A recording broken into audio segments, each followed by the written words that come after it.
Hold on, Mama. I won't let you die. Jessica's voice cracked as she said it, but her feet did not stop moving. Her arms were shaking. Her back felt like it would snap. Sweat poured down her face and mixed with dust. Madame Hannah's body lay heavy in her arms, too still, too cold, too quiet, like life was already slipping away. Jessica tightened her grip and staggered forward again. A car sped past, another one. A yellow bus splashed muddy water near her legs. Nobody slowed down. Nobody stopped. Jessica turned her head and screamed, "Please, help us, she's dying." But the road did not answer. Only engines, only horns, only people looking away like they did not hear a thing. Madame Hannah's eyes fluttered open for half a second, just a half second, and her lips moved like she was trying to speak. A faint sound came out, so weak it was almost swallowed by the noise of the street. "Help," Madame Hannah whispered. Then her head fell against Jessica's shoulder again. Jessica panicked. "No, no, no, Mama, stay with me," she cried. "Look at me, look at me." Her legs wobbled. She almost fell. A sharp pain shot through her arms, and for a moment she thought she could not carry Madame Hannah anymore. But when Jessica looked down at the old woman's face, dirty, bruised, and wet with tears, something inside Jessica hardened like stone. Jessica had seen people suffer before. She had suffered herself. She knew what it meant when the world decided you were not important enough to save. And she refused to let that happen again. Not today. She forced one foot in front of the other, even though her sandals were torn and her knees felt weak. The small clinic was not far, but it felt like it was on the other side of the world. Jessica shouted again, waving her free hand at every car. "Please, stop, just stop, help us." A taxi slowed, then sped off. A bike rider looked at her, hissed, and drove away. A woman selling oranges stared for 2 seconds, then turned back to her tray like nothing was happening. Jessica's throat burned. Tears rushed into her eyes, but she blinked them away so she could see the road. "Hold on, Mama," she whispered again, almost begging. "I'm here. I'm not leaving you." And then it happened. Madame Hannah's body suddenly jerked in Jessica's arms, like a final fight. Her lips opened, her eyes rolled. Jessica felt her breathing stop. Time froze. Jessica's heart almost stopped too. "No!" she screamed. She rushed forward in a desperate run, even though she was carrying a full-grown person. Her steps turned wild and uneven, her head spun, her vision blurred. The clinic gate finally came into view, small, rusty, and half open. Jessica ran straight inside and screamed like she had never screamed in her life. "Help! Please help! She's dying!" A nurse rushed out, then another. A man in a white coat appeared. Young, tired eyes, but he moved fast.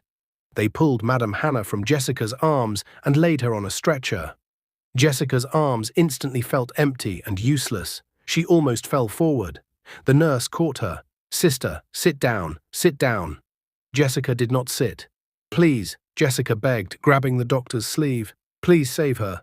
She was on the road. She was begging. Nobody helped her. "Please don't let her die." The doctor looked at Jessica's face for 1 second. Really looked, and something changed in his eyes. "Okay," he said firmly. "Okay, we will try." They rolled Madame Hannah inside. The door slammed. Jessica was left outside, alone. Her chest rose and fell like she had been running for hours, which she had. Her whole body trembled like a leaf. She tried to breathe, but fear sat heavy inside her, like a rock. She looked down at herself. Her ash-colored gown was tattered and stained with mud. Her hair was uncombed and scattered around her face. Her arms had red marks from carrying Madame Hannah. Her legs were shaking so badly that she finally dropped onto the cold bench near the clinic wall. And that was when the tears came, not small tears. Big, painful tears. Jessica covered her mouth so she would not scream again. She had no mother, no father, no family to call. She was an orphan, and she was used to being alone. But for some reason, this old woman on the road, this woman she did not even know, had felt like someone she could not lose. Jessica pressed her forehead to her knees, whispering again and again, "Please, God, please, don't let her die, please." That morning had started like every other morning in Jessica's life. hard. She woke up before the sun on a thin foam mattress in a small, cramped room behind a tailor's shop in Lagos. The room smelled like old cloth and damp walls. A single bucket sat in the corner. Her school bag leaned against the wall, worn out and tired, just like her. Jessica washed her face with cold water and stared at her reflection in a cracked mirror. Her eyes looked bigger than her face, not because she was beautiful, though she was, but because she was always hungry, always worried, always thinking. She was a university student trying to finish school without help. No rich uncle, no aunt in America, no sponsor. Just her own strength. She sold snacks after lectures. She ran errands for people. She cleaned offices when she could get the job. Sometimes she skipped meals for 2 days, just so she could pay for handouts and transport. That morning, she had counted her money. Not enough. Her school fees deadline was close, and she was afraid.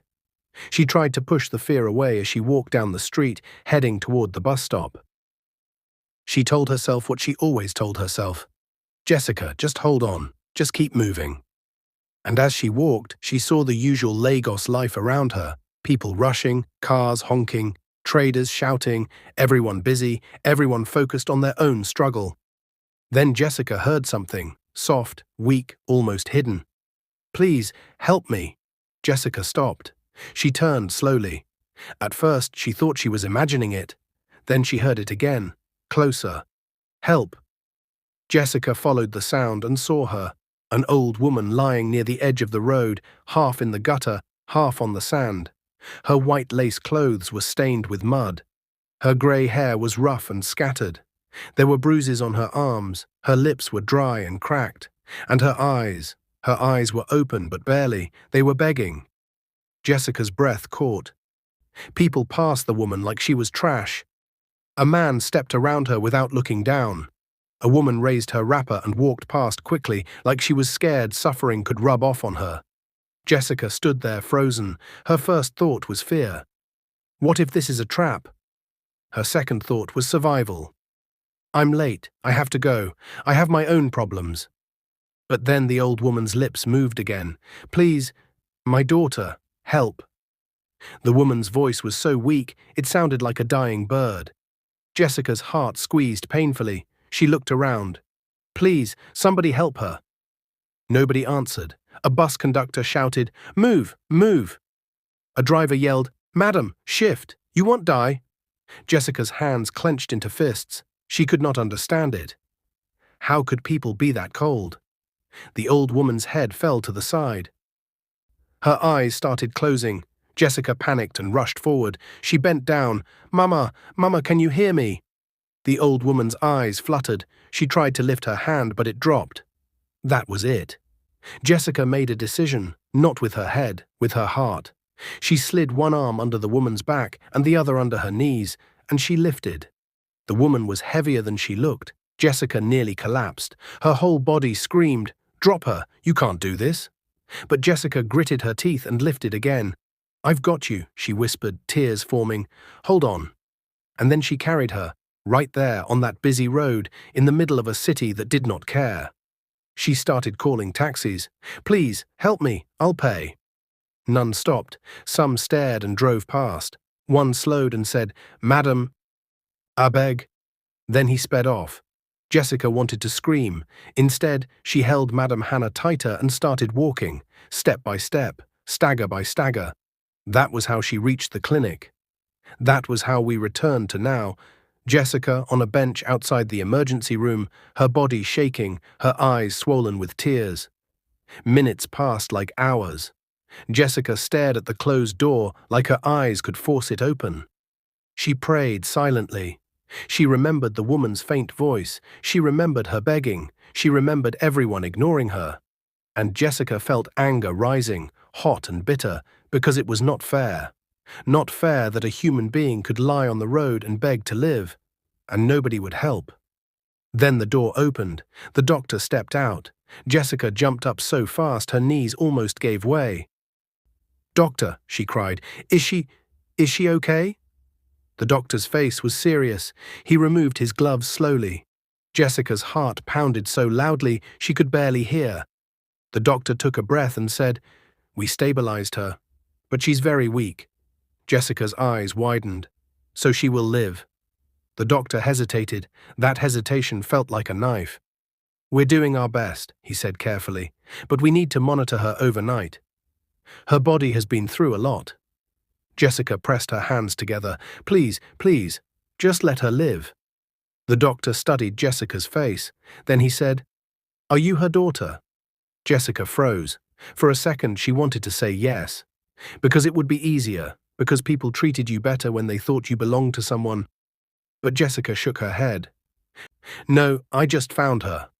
The doctor looked surprised. "You found her and brought her here? Alone?" Jessica nodded, shame and pride mixing inside her. The doctor's eyes softened. "You did a good thing." Jessica's throat tightened. "Can I see her?" The doctor nodded. Briefly. They led Jessica inside. Madame Hannah lay on a bed, connected to a drip. Her face looked calmer, but still pale and bruised. Jessica stood beside her, and suddenly all the strength she had been using to survive broke apart. She began to cry again, quietly this time. "I'm sorry," Jessica whispered to the sleeping woman. "I'm sorry nobody helped you sooner." Jessica sat in the chair beside the bed. She did not leave. Even when the nurse told her visiting hours were over, Jessica begged and stayed, all night. Her eyes stayed on Madame Hannah's chest, watching every small rise and fall, because Jessica was terrified that if she looked away, Madame Hannah would stop breathing again. Morning came, soft sunlight entered the room. Jessica had not slept. Her head was heavy, but she forced her eyes open when she felt movement. A faint sound, a small breath. Jessica looked up. Madame Hannah's eyes were open, not fully bright, but open. Jessica stood up so fast the chair scraped the floor. "Mama?" Jessica whispered. "Can you hear me?" Madame Hannah's eyes turned slowly toward her. She stared at Jessica's face, like she was trying to remember something important. Jessica wiped her tears quickly. "You're awake. Thank God. Thank God." Madame Hannah's lips moved. Her voice was weak but clear enough. "You—" Jessica froze. Madame Hannah lifted her hand slowly, shaking, and reached for Jessica's hand. Jessica grabbed it with both of hers. Madame Hannah swallowed, then whispered, "Thank you for saving me." Jessica broke down again, crying harder than before. But Madame Hannah did not release her hand. Instead, she held it tighter, and her eyes suddenly sharpened with a strange fear. Then she whispered something that made Jessica's whole body go cold. "They kidnapped me." Jessica's tears stopped. Her mouth fell open. Madame Hannah's fingers trembled around Jessica's hand as she added in a haunted voice, "And they are still looking for me." Jessica's heart slammed hard against her chest. "They kidnapped me." Those words echoed in her head like thunder. Jessica tightened her grip on Madame Hannah's hand, afraid that if she loosened it, the old woman might slip away again, either into unconsciousness or into fear. "Kidnapped?" Jessica whispered, her voice barely louder than breath. "Mama, what do you mean?" Madame Hannah's eyes filled with tears. Not the loud kind, not the dramatic kind. These were quiet tears, deep, painful tears that had waited too long to fall. "They beat me," Madame Hannah said slowly. "They tied my hands. They covered my face. They kept me in a dark place." Jessica's stomach twisted. She glanced toward the door, suddenly scared. The clinic room felt smaller, the walls felt thinner. "Please don't talk too much," Jessica said gently. "You're still weak." Madame Hannah shook her head slightly. "I must talk. I don't know how long I have before they come back." Jessica's eyes widened. "Come back?" Madame Hannah swallowed. "They dumped me on the road when they thought I was dead. But men like that, they don't stop easily." Fear crawled up Jessica's spine. All her life, danger had been simple. Hunger, eviction, unpaid fees. This was different. This was dark. This was big. "Who would do this to you?" Jessica asked. Madame Hannah turned her face toward the window. Sunlight touched her bruised cheek, and for the first time Jessica really looked at her. This woman did not look poor. Even in pain, even in hospital clothes, there was something about her. her posture, her calm strength, the way she spoke, that felt powerful. Madame Hannah closed her eyes. Someone who wants my seat. Jessica frowned. Seat? My company, Madame Hannah replied softly. My life. Jessica's breath caught. Company? Life? Before she could ask more, the nurse entered the room. Good morning, the nurse said kindly. She should rest now. Madame Hannah nodded, but her eyes stayed on Jessica. Don't leave, she whispered. Jessica shook her head quickly. I won't, I promise. The nurse smiled at Jessica. You must be very important to her. Jessica forced a small smile. I just helped. The nurse left. Silence filled the room again. Jessica sat down slowly, still holding Madame Hannah's hand. Her mind was racing. Who was this woman? What kind of life did she live that people would kidnap her? Why did they dump her instead of finishing the job? And why did fate place Jessica on that road at that exact moment? Madame Hannah slept again, but Jessica could not. She watched the door, she watched the window, she watched every shadow. Hours passed. Jessica did not move. A doctor came in to check Madame Hannah's pulse. A cleaner swept the floor. Nurses whispered outside. Jessica stayed. No one asked her to leave again. At some point, hunger hit her like a wave. Her stomach growled loudly, and she pressed her hand against it, embarrassed. She had not eaten since the night before, but she did not stand up. She could not leave Madame Hannah alone, not after what she had said. When Madame Hannah woke again, her eyes went straight to Jessica. You're still here, Madame Hannah said weakly. Jessica nodded. I told you I wouldn't leave. Madame Hannah studied Jessica's face carefully, like she was reading a story written on it.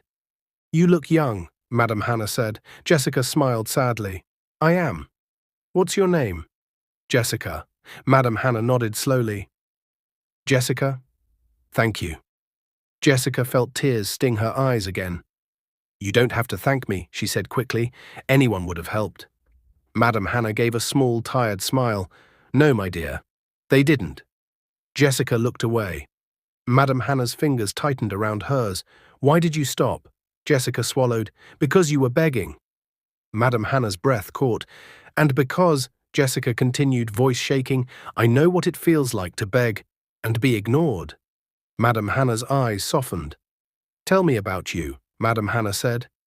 Jessica hesitated. She had never been asked that before, not by someone who truly wanted to listen. I'm an orphan, Jessica said quietly. My parents died when I was small. I grew up moving from place to place. I'm in university now, but it's hard. I do small jobs. I manage. Madame Hannah listened without interrupting. You carried me with all your strength, Madame Hannah said slowly, even when no one helped you. Jessica shrugged. I didn't think. I just moved. Madame Hannah nodded. That is rare. Jessica looked up. Mama, who are you? Madame Hannah was silent for a long moment. Then she said, I am Madame Hannah Okori. The name hit Jessica like a slap. Her mouth opened slightly. Madame Hannah Okori, the billionaire CEO, owner of one of the biggest manufacturing companies in Nigeria. A woman whose face appeared on television, business magazines, and billboards. Jessica's head spun. No, she whispered. That's not possible. Madame Hannah gave a weak smile. It is. Jessica stood up so fast, her chair fell backward. Her hands flew to her mouth. I've seen you, Jessica stammered, on TV, on posters. You're a billionaire, Madame Hannah finished calmly. Jessica's legs felt weak. She slowly sank back into the chair. All the pieces clicked into place. The confidence, the danger, the kidnapping. Jessica started shaking, not from fear this time, but from shock. I carried a billionaire, she whispered. Madame Hannah squeezed her hand gently. You carried a human being. Jessica burst into tears. Not because of money, but because fate had chosen her, poor, struggling Jessica, to save someone this powerful. Later that afternoon, Madame Hannah asked for a phone. I need to make a call, she said. Jessica hesitated. Is it safe? Madame Hannah nodded. My driver, he's loyal. The call was short. Madame Hannah spoke quietly, giving directions. Jessica's heart beat fast. Less than 30 minutes later, the sound came. Engines, not one. Not two. Many. Jessica stood up and peeped through the window. Her breath caught. Black SUVs filled the clinic compound. Men in dark suits stepped out. They looked alert, sharp, serious.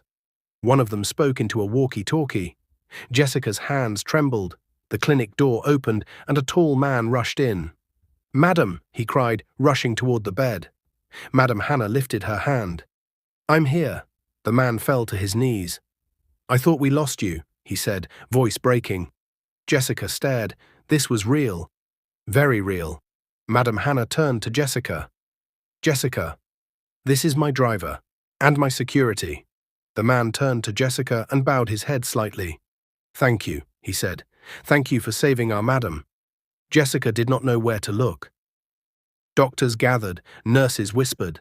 The clinic suddenly felt too small for the kind of people now standing inside it. Madam Hannah looked at Jessica. "Pack your things." Jessica blinked. "My things?" "You're coming with me," Madam Hannah said. Jessica froze. "Me?" "Yes," Madam Hannah said firmly. "I won't be safe without you." Jessica shook her head quickly. "Mama, I can't. I have school. I don't belong." Madam Hannah raised her hand gently. "Jessica, listen to me." Jessica stopped talking. "I lost my 2 children," Madam Hannah said softly. "A plane crash, 5 years ago." Jessica's heart dropped. "I have been alone since then," Madam Hannah continued. "I survived business battles, enemies, loss. But when I lay on that road, begging, and you carried me, I saw my daughter." Jessica's tears flowed freely. "I want to adopt you," Madam Hannah said. The room went silent. Jessica's head spun. "Adopt? Her? A poor orphan?" "I don't understand," Jessica whispered. Madam Hannah smiled gently. "You will." That night, Madam Hannah was moved to a private hospital, a guarded one. Jessica sat in a soft chair, staring at white walls and expensive curtains. This was not her world. She felt like she was dreaming, but fear still followed her. "What if they come again?" Jessica asked quietly. Madam Hannah looked serious. "They will try." Jessica's chest tightened.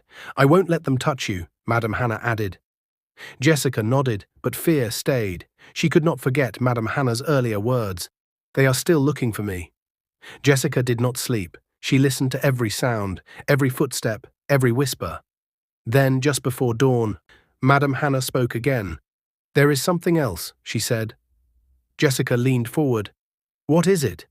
Madam Hannah's face hardened. "I know who sent them." Jessica's breath caught. Madam Hannah's eyes burned with pain and anger. "My business rival," she said slowly. "Henry Ben." Jessica gasped. "What will you do?" she asked. Madam Hannah's voice dropped to a dangerous calm. "I will fight."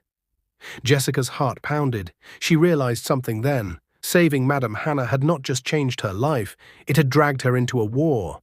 And the war had only just begun. Madam Hannah closed her eyes again. Jessica sat beside her, holding her hand.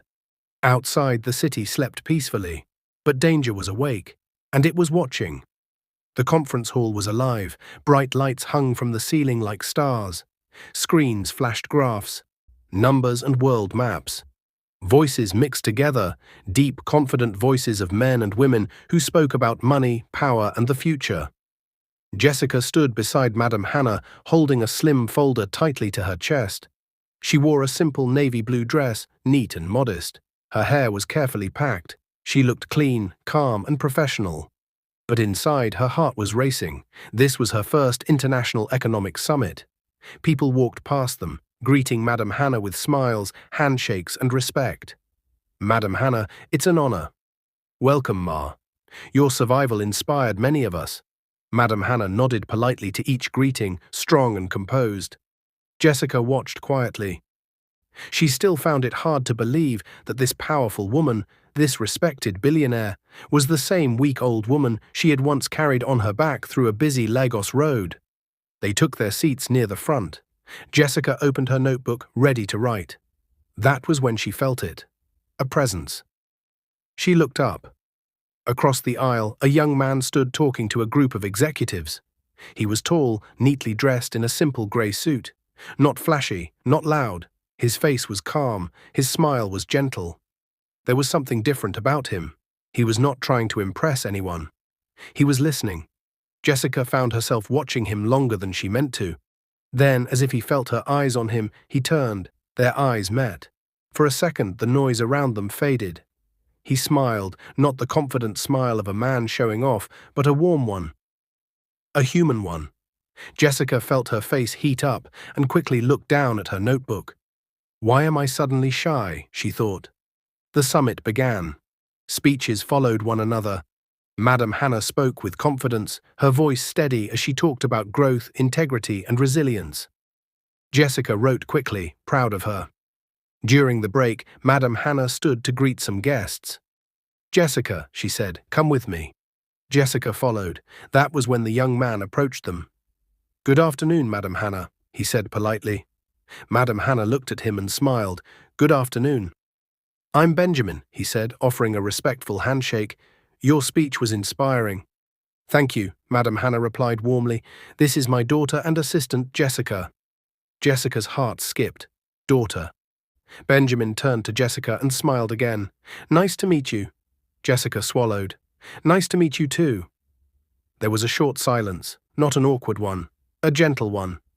I hope we can talk more later, Benjamin said. If you don't mind. Madame Hannah nodded. Of course. Benjamin excused himself and walked away. Jessica exhaled slowly. Madame Hannah glanced at her. You're smiling. Jessica blinked. Am I? Madame Hannah chuckled softly. Later that evening, there was a small networking dinner. Jessica found herself sitting across from Benjamin. They talked.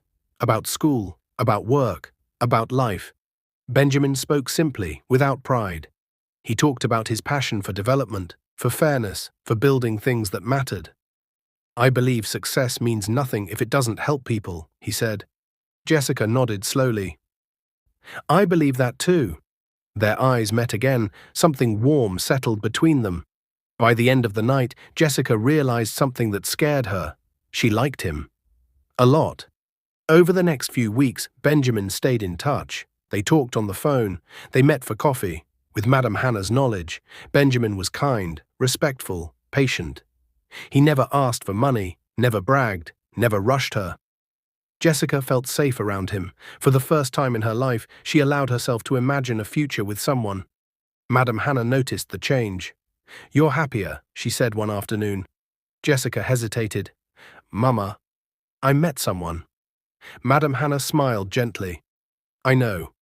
Jessica looked surprised. You do? Madame Hannah nodded. I've watched you. Tell me about him. Jessica told her everything. Madame Hannah listened quietly. He sounds like a good man, Madame Hannah said. Jessica's face brightened. You think so? Madame Hannah smiled. I do. Relief washed over Jessica. One evening, Benjamin came to dinner. The atmosphere was calm. Laughter filled the dining room. Benjamin spoke respectfully, answering Madame Hannah's questions honestly. Then Madame Hannah asked casually, Your surname? Benjamin smiled. Ben. The fork slipped from Madame Hannah's hand. The sound echoed loudly in the room. Jessica froze. Benjamin looked confused. Ma? Madame Hannah's face drained of color. Ben, she repeated slowly. Yes, Benjamin said gently. Benjamin Ben. Silence, heavy, dangerous. Madame Hannah stood up abruptly. Leave, she said. Jessica jumped to her feet. Mama? Madame Hannah's eyes burned. I said leave. Benjamin stood slowly.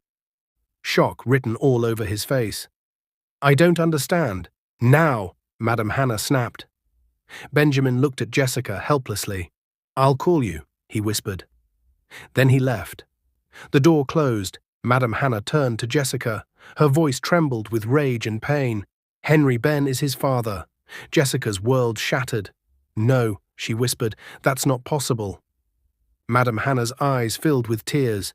It is. Jessica shook her head wildly. Benjamin is kind. He's nothing like— Enough, Madame Hannah shouted. Jessica had never seen her like this. He is the son of the man who tried to kill me, Madame Hannah said coldly, and I will never accept him. Jessica's chest felt tight. Mama, please. Madame Hannah pointed toward the door. Choose. Jessica froze. Choose between me, Madame Hannah said, and him. Jessica's knees weakened, her heart split in two. That night, Jessica locked herself in her room. She cried until her eyes burned. How could love hurt so much? How could a name destroy everything? Her phone vibrated, a message from Benjamin. I had no idea. Please believe me. Jessica pressed the phone to her chest. Downstairs, Madame Hannah sat alone, staring at an old photo of her lost children. Outside, the night was silent. Inside the house, two hearts were breaking. And Jessica knew one thing for sure. Whatever choice she made next, someone she loved would be hurt forever. Jessica did not sleep that night. She sat on the edge of her bed, knees pulled to her chest, staring at the wall as if answers were written there. Her phone lay beside her, silent now, Benjamin's last message still glowing in her mind. I had no idea, please believe me. She believed him. That was the problem. Downstairs, Madame Hannah was also awake. She sat in the quiet living room, the lights dimmed, an old photo frame resting on her lap. In the picture were two smiling young adults, a boy and a girl, her children, the ones she had lost in the plane crash years ago. Her fingers trembled as she touched the glass. I buried you both, she whispered. I won't bury another piece of my heart. Morning came slowly. Jessica heard a soft knock. Come in, she said. Madame Hannah entered, her face calm but tired. Sit, she said. Jessica obeyed. They sat in silence for a long moment. Then Madame Hannah spoke. You must choose. Jessica's chest tightened. Mama, she said carefully, please listen to me. Madame Hannah nodded once. Benjamin is not his father, Jessica said. He did not know. He did not plan it. He did not hurt you. Madame Hannah's eyes hardened. Blood matters. Jessica shook her head. Character matters more. Madame Hannah stood up abruptly. That man destroyed my life. And you destroyed his power, Jessica replied softly. You survived. You won. Madame Hannah stopped walking. Jessica continued, tears forming. You taught me to fight with truth, not hate. Please don't ask me to hate the wrong person. Madame Hannah turned slowly. You love him? She said. Jessica nodded. I do. Silence filled the room again. Then Madame Hannah said something that shocked Jessica. I forbid this relationship. Jessica's breath caught. And if you continue, Madame Hannah added, voice breaking, you will leave this house.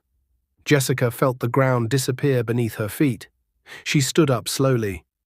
I love you, Jessica said, tears rolling freely.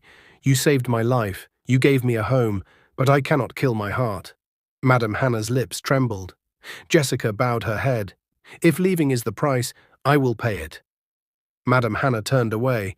Go, she said quietly. Jessica packed her things that same day. Not the clothes, not the jewelry, only her documents, her school papers, her memories. As she stepped out of the mansion gates, the same gates that once opened to welcome her into a dream, Jessica felt like her heart was being torn apart. But she kept walking. Jessica moved into a small apartment near her university. Benjamin met her there. When he saw her, he did not speak. He pulled her into a tight hug. They cried together. I never wanted this, Benjamin said, I swear. I know, Jessica replied. Weeks passed. Jessica returned to school. Benjamin stood by her. They lived simply. But Madame Hannah did not call, did not visit, did not answer messages. Jessica felt the loss deeply. She missed her mother, her protector, her savior. Benjamin noticed. She will come around, he said gently. Jessica was not sure. One afternoon, Madame Hannah received a visitor, an elderly man with calm eyes and a walking stick.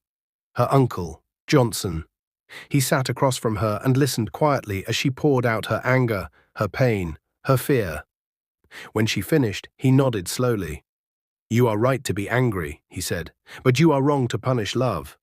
Madame Hannah frowned. He is Henry Ben's son. Johnson leaned forward. And you are not your enemy's mistakes. Madame Hannah's breath caught. You were spared on that road for a reason, Johnson continued, not just to survive, but to heal. Madame Hannah looked away. Jessica carried you when the world walked past, Johnson said. Do not become the world that walked past her. Those words struck deep. That night, Madame Hannah did something she had not done in months. She opened the letters, Henry Ben's letters from prison. She read them slowly. His apologies were not proud. They were broken. He admitted everything. He begged. He accepted blame. Madame Hannah cried. For the first time since the kidnapping, her anger softened. Madame Hannah made a decision. She withdrew the case. Henry Ben was released after 5 years in prison. When he stood before her, thin and humbled, he fell to his knees. "I am sorry," he said, tears streaming. "I destroyed everything." Madame Hannah looked at him for a long time. Then she spoke. "You destroyed much, but not everything." She turned away. That same day, she went to see Jessica. When Jessica opened the door and saw her, she froze. "Mama," Madame Hannah pulled her into a hug. "I am sorry," she whispered. "I should not have asked you to choose." Jessica sobbed into her shoulder. "I forgive you," she said. Madame Hannah pulled back and looked at Benjamin. "Take care of her," she said firmly. Benjamin bowed his head. "With my life." 2 months later, the wedding was announced.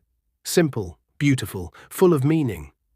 Jessica walked down the aisle in white, her eyes shining with tears of joy. Benjamin waited for her, calm and steady. Madame Hannah stood beside Henry Ben. 2 former enemies, 2 wounded souls, together. They walked the couple down the aisle. People whispered in disbelief, but love stood taller than shame. When the vows were said, Madame Hannah smiled through tears. She had found her daughter again. 2 years later, laughter filled the same mansion that once echoed with fear. Jessica held a baby boy in her arms. Benjamin stood beside her, smiling proudly. Madame Hannah approached, her eyes glowing. "What is his name?" she asked. "Jude," Jessica said softly. Madame Hannah held her grandson and whispered, "Life." Jessica looked at her adopted mother, at her husband, at her child. She remembered the road, the dust, the weight in her arms, and the words she had spoken that changed everything. "Hold on, Mama, I won't let you die." She smiled. Because sometimes, when you refuse to let someone die, love lives instead. What is your view about this story? Where are you watching from? If you enjoyed this story, comment, share, and subscribe to our channel for more interesting stories.